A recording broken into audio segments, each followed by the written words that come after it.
இன்னைக்கு நம்ம பார்க்கக்கூடிய பதிவு என்ன அப்படின்னு பார்த்தீங்கன்னா, பசும்பொன் முத்துராமலிங்கத்தேவருடைய சிறைக்கு போகிறதுக்கு முன்னாடியும் சிறைவாசகம் அனுபவிச்சுட்டு வந்ததுக்கு அப்புறமும் உள்ள வாழ்க்கையை இன்னைக்கு நம்ம இந்த பதிவில் பார்க்க போகிறோம். சரி, வாங்க பதிவுக்குள்ளே போவோம். அதற்கு முன்னாடி நம்ம சேனலை போடக்கூடிய ஒவ்வொரு வீடியோவும் முழுவதுமாக பாருங்கள். அதனுடைய உள்கருத்தும் அதனுடைய இறுதி பகுதியில் சொல்லக்கூடிய கருத்தும் உங்களுக்கு அப்போத்தான் புரியும். சரி, வாங்க பதிவுக்குள்ளே போவோம். வளர்ந்து வந்த தேவரின் செல்வாக்கினாலும் காங்கிரசினுடைய விரோத போக்கினாலும் கலங்கிய அப்போதைய அரசு தேவர்களின் மீது தொழிலாளர்களுடன் இணைந்து நடத்திய போராட்டத்தை காரணம் காட்டி மதுரா பாதுகாப்பு சட்டம் அப்படிங்கிற பேரில் தேவர் மீது வழக்கு தொடுத்து அந்த வழக்கின் மூலம் தேவர் மதுரையை விட்டு வெளியே எங்கேயுமே போக முடியாத அளவுக்கு தடுக்க நினைத்து பின்னர் 1940ஆம் ஆண்டு செப்டம்பர் மாதம் தேவரை அவர்கள் மதுரையிலிருந்து தனது சொந்த ஊரான பசும்பொன்னுக்கு பயணித்த பொழுது திருப்புவனத்திற்கு அவரை அங்க இடத்துல வச்சு முத்துராமலிங்கத்தேவரை கைது செஞ்சு அதற்கப்புறம் திருச்சியில் உள்ள மத்திய சிறையில் அடைக்கிறாங்க. 18 மாத காலம் அவருக்கு தண்டனையும் கொடுத்து அந்த ஜெயிலில் மத்திய சிறையில் அடைக்கிறாங்க. அப்படி 18 மாத காலம் சிறைவாசம் அனுபவிச்சுட்டு வெளியே வந்த முத்துராமலிங்கத்தேவரை சிறை வாசலிலே வச்சு இந்திய பாதுகாப்பு சட்டம் அப்படிங்கிற பேரில் கைது பண்ணி மீண்டும் முத்துராமலிங்கத்தேவரை சிறை அடைக்கிறாங்க. அதற்கப்புறம் 1945ஆம் ஆண்டு செப்டம்பர் 5 தான் பசும்பொன் முத்துராமலிங்கத்தேவர் சிறையிலிருந்து வெளியே வராரு. சிறையிலிருந்து வெளியே வந்ததுக்கப்புறம் மார்ச் மாதம், அதாவது 1946ஆம் வருடம் நடைபெற்ற சென்னை மாகாண தேர்தலில் முத்துராமலிங்கத்தேவர் முதுகுளத்தூர் தொகுதியில் போட்டியிட முடிவு கொண்டார். அந்த தேர்தலில் முத்துராமலிங்கத்தேவர் போட்டியின்றி தேர்ந்தெடுக்கப்படுகிறார். இதன் பின்னால் பசும்பொன் முத்துராமலிங்கத்தேவர் ஒரு நோக்கத்துக்காக போராடினார். என்ன நோக்கம் பார்த்தீங்கன்னா, குற்றப்பரம்பரை சட்டம் அதை நீக்கணும் அப்படின்னு சொல்லி நிறைய போராட்டங்கள் நடத்திய பசும்பொன் முத்துராமலிங்கத்தேவருடைய ஆசையும் இந்த வெற்றிக்கு பின்னர் குற்றப்பரம்பரை சட்டம் அப்படிங்கிறத கொண்டு குற்றப்பரம்பரை சட்டத்தை நீக்கப்பட்டது.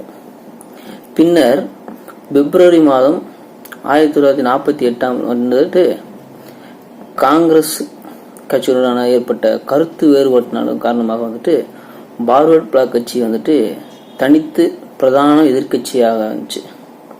இதில் தேவர் அவர் பார்வர்ட் பிளாக் கட்சியினுடைய தமிழ்நாட்டின் தலைவராக தேர்ந்தெடுக்கப்பட்டார். ஐயா பசும்பொன் முத்துராமலிங்கத்தேவர் அன்னைய நாளிலிருந்து அவருடைய வாழ்வின் இறுதி காலம் வரையும் தமிழ்நாட்டின் பார்வர்ட் பிளாக் கட்சியினுடைய தலைவராகத்தான் வாழ்ந்தார். 1949ஆம் ஆண்டு ஜனவரி 23 சுபாஷ் சந்திர போஸ் அவருடைய பிறந்தநாள் என்று தேவர் மீண்டும் ஒரு தீவிர அரசியல்ல இறங்கினார்.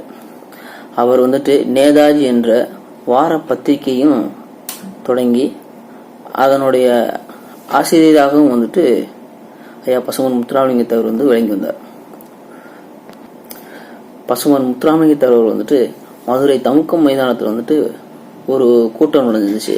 அந்த கூட்டத்தில் சுபாஷ் சந்திர போஸ் உயிருடன் தான் இருக்கிறார் அப்படின்றும் அவர் விமான விபத்தில் இறக்கவில்லை அப்படின்றும் ஒரு கூறினார் முத்துராமலிங்கத்தேவர் அவர்கள்.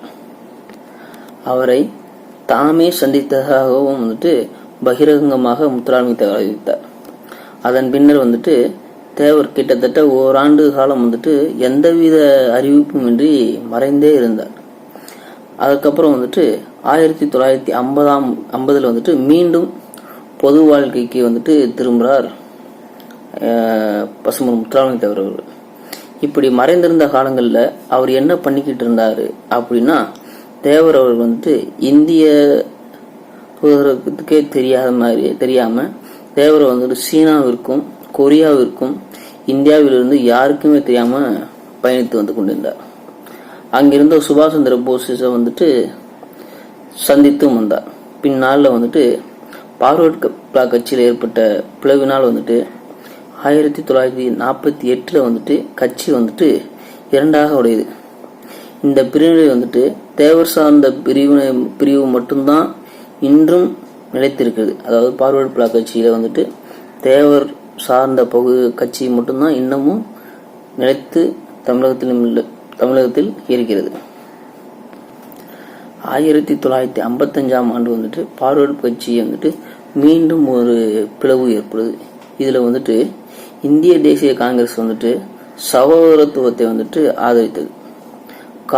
மோகன் சிங் மற்றும் சில் பந்திரா யாகி போன்ற வந்துட்டு பார்வர்ட் கட்சியினுடைய முக்கிய தலைவர்கள் வந்துட்டு போன்ற கட்சி தலைவர்கள் வந்துட்டு காங்கிரஸ் கட்சியில போயிட்டு இணைய முற்படுகின்றனர். இந்த முடிவை வந்துட்டு கட்சியின் பிற தலைவர்கள் வந்துட்டு ஏற்க முன் வரல. அதுக்கப்புறம் வந்துட்டு பார்வர்ட் பிளாக் கட்சி தனித்தே இருக்க வேண்டும் என்று சிலர் விரும்பினர். இருப்பினும் மோகன் சிங் யாகி தன்னிச்சையாக போயிட்டு காங்கிரஸ் கட்சியிலையும் போய் இணைஞ்சனர். இந்த தருணத்தில் தான் வந்துட்டு 1955 ஆண்டு வந்துட்டு மே மாதம் 11 முதல் 15 தேதியில் வந்துட்டு பார்வர்ட் பிளாக் கட்சி வந்துட்டு கட்சி நிர்வாகிகள் கூட்டம் வந்துட்டு நாக்பூரில் நடக்குது. இதுல வந்துட்டு சிங்கும் யாகி ஆதரவாளர்கள் வந்துட்டு புறக்கணிக்கப்பட்டனர். இவங்க 2 ஆதரவு வந்து புறக்கணிக்கப்பட்டனர். இதுல வந்துட்டு ஹேமந்த் குமார் போஸ் அவர்கள் வந்துட்டு பார்வர்ட் பிளாக் கட்சியினுடைய தலைவராகவும் தேர்ந்தெடுக்கப்பட்டார். மேலும் ஹெல்டுஹர் அவர்கள் வந்துட்டு பொதுச் செயலாளராகவும் வந்துட்டு தேர்ந்தெடுக்கப்பட்டார். ஐயா பசுமன் முத்துராமலிங்க தேவர் வந்துட்டு துணைத் தலைவராகவும் வந்துட்டு தேர்ந்தெடுக்கப்பட்டார். இந்த பதவியும் சரி, தமிழ்நாடு பார்வர்ட் பிளாக் கட்சியினுடைய தலைவராக இருந்த பதவியும் சரி, இவருடைய வாழ்நாள் முழுவதும் இவருடைய இறுதி காலம் வரையிலும் இந்த பதவியில் வந்துட்டு அவர் தொடர்ந்தார் அப்படிங்கிறது ஒரு நிதர்சனமான உண்மை. இப்படிப்பட்ட சிறை வாசகத்துக்கு முன்பு சிறை வாசகத்துக்கு பின்பு அப்படின்னு இரண்டாக பிரித்து இல்லாமல் பார்வர்ட் பிளாக் கட்சி நேதாஜி ஆரம்பித்த கட்சி பின்னாள்களில் வந்துட்டு சிதைவடைந்தாலும் தமிழகத்தில் வந்துட்டு தேவர் வழி வந்த பார்வர்ட் பிளாக் கட்சி மட்டும் இன்னமும் நிலைத்திருக்கிறது. நன்றி, வணக்கம்.